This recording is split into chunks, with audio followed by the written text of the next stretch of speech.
Growing Sounds is a series of cross-curricular workshops mixing science and engineering with music and physical theatre.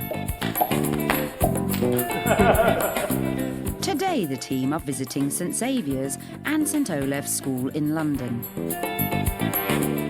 By the end of the day, having explored aspects of physics, drama, music and biology, the Year 7s will get the opportunity to make their own musical instruments. But they'll have to build them out of fruit and veg.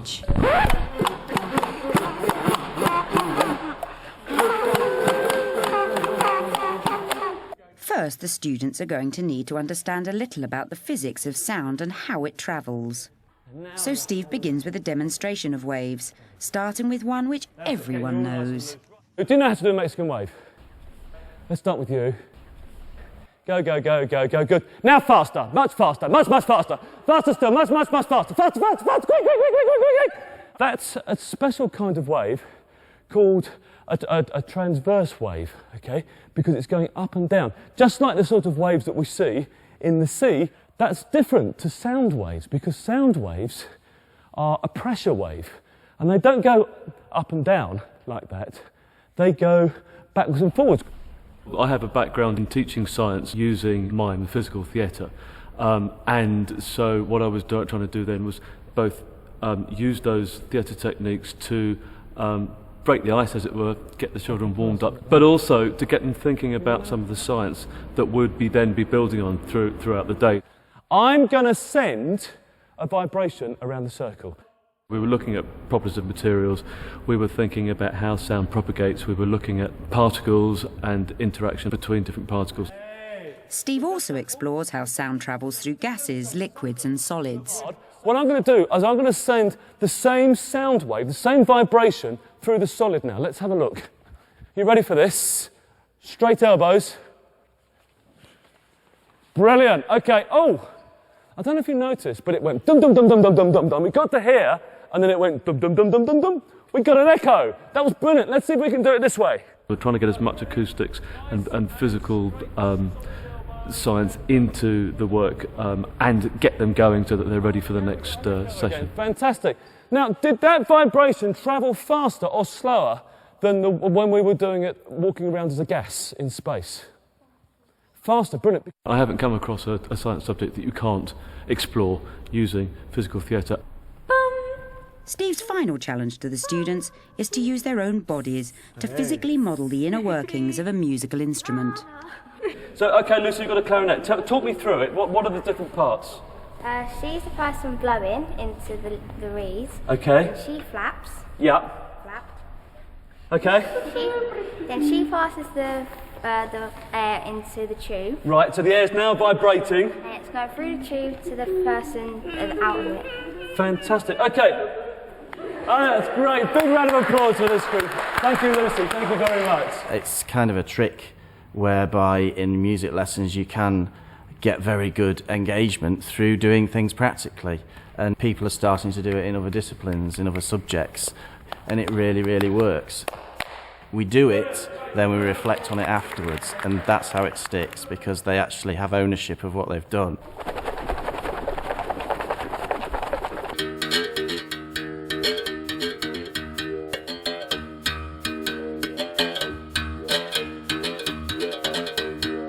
In my part of the session, obviously we're using music. Music is the key creative force there. But it's not just music, it's sharing a universal idea with the young people that rhythm is at the center of life.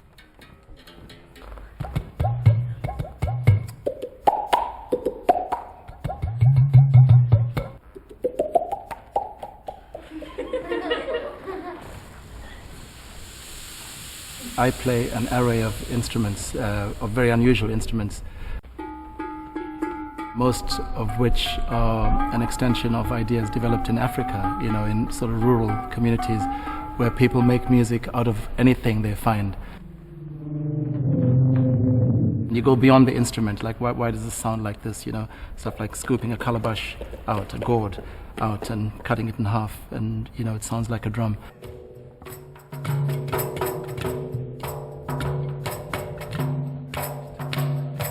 Water drummers, come in.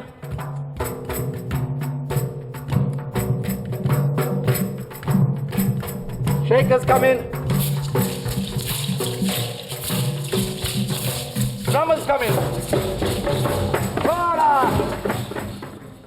Through Eugene's introduction to a whole new world of percussion, the students are able to see how even the most unusual of objects can be used to make music.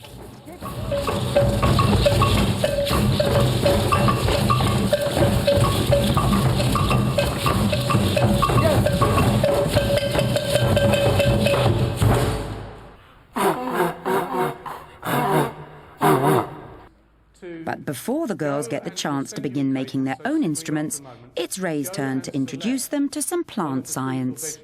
On your tables, you've got a worksheet. Spend some time in your groups starting to answer some of the questions on the worksheet. Once they've had time to have a look at the fruit and vegetables that they have in front of them, describe them. What colour is this? Orangey, yellow. I like this because it just looks like a tree. Talk about textures, structures. Yeah, that's oh, it's like a coconut. That's a coconut. Right, but this one's hairy. And in particular, where they think they come from and whether they think they're a fruit or a vegetable. Yo, you got the tomato. You got a big decision for your vegetable. Isn't it? Red tomato is completely different. But it's red. I take it out. Then we moved on today to just revise the parts of plants and then to get into a discussion about these fruits and vegetables and where did they come from on the plant. But you think it might hang off of the tree because it's got a stalk? Yeah, like that. Okay, but that's a good reason. Yeah, you've got a reason for what you're suggesting. It's really good. And eventually trying to tease out what is a fruit, what is a vegetable. What's going on here is that we're actually using two different ways of classifying things. Yeah, the difference is with a fruit, you're saying it's a particular part of the plant. With a vegetable, you're saying that's just the way that we use it. So we can take any part of the plant, which might be a leaf, it might be a fruit, it might be the stem, it might be the root, and we cook it up, we use it as a vegetable. In the past, with a bit more time, we've gone off in the direction of talking about why plants are important to us. We've gone off in the direction of talking about genetic variation, or we've got into healthy eating. Why eat 5 fruit and vegetables a day, why different colours? So there's lots of ways that you can go with it. Finally, it's time for the girls to get those creative juices flowing. We're going to make a musical instrument out of your fruit or vegetable.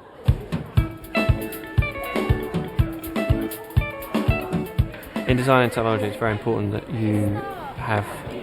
you're able to be creative and use materials imaginatively. I thought the idea of musical instruments made out of vegetables and fruit captured the kids' imaginations, and it really got them engaged and involved in the lesson.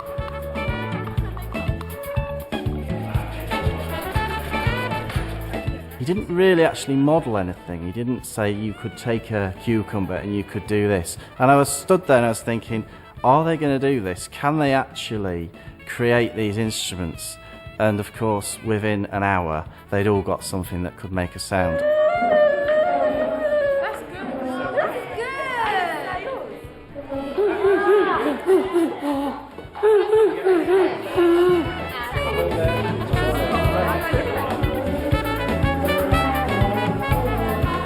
What are you doing?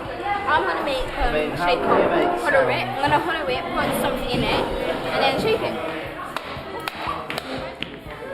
You have to blow a raspberry down it. It's not bad.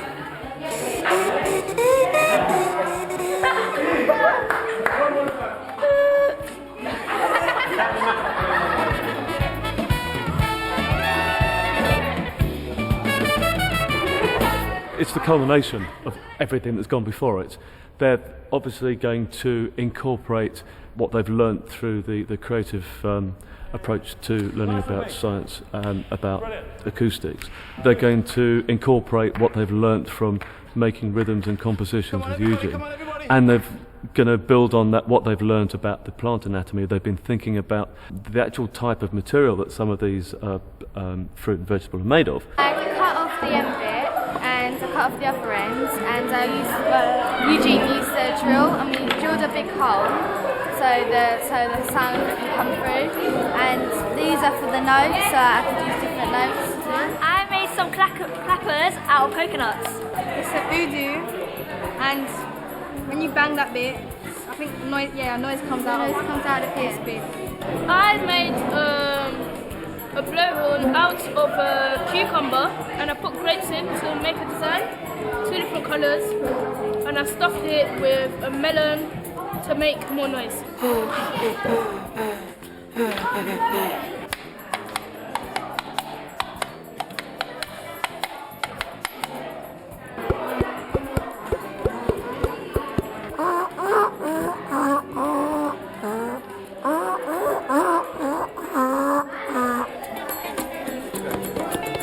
We never cease to keep being astounded by what children come up with. We've seen butternut squashes hollowed out with pieces of celery fibre stretched across them to make guitars. There's one child once who took a courgette and cut it part way through lengthways and then just sort of flapped the 2 pieces together to make a kind of primitive clapper. There's just no end of what children are able to come up with if you just let them run off with their imaginations.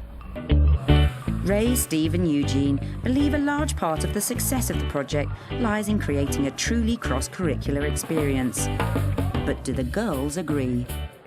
It mixed different kind of topics together, like science and music, and that was really interesting. I learned that sound and music and science are all incorporated with each other, because without science we wouldn't really have music, because it's about learning how molecules travel. My favourite part was making the instruments, because it was really creative, and you learned that you can make instruments out of just about everything. I used to prefer music to science, but now that they merged the 2 together, it seems more interesting and fun, and I've seen a different side of science today.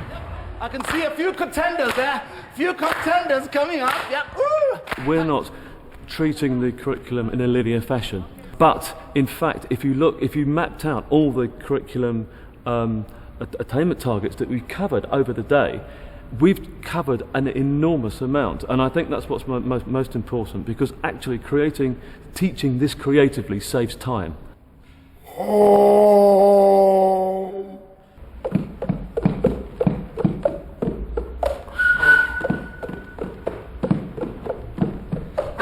One of the things that we would normally do that we really didn't get the time to do today is actually hand over the leadership over to teachers, so that by the time we're winding up, by the time we're finishing it, actually we're not leading the workshop. We're allowing the teachers to take it away from us, because that is one of the main aims, is to say, look, you can do this. This is not something that has to be done exactly the way that we do it. A school can take 2 or 3 elements where they have got the resources and the teachers to do it, and they can run with that, and they can modify it, they can add extra things in which perhaps we haven't thought of. Brilliant! To play a broccoli trumpet is a soul-enriching experience, to be honest, which I think will stay with me forever, and I shall treasure that moment. Thank you.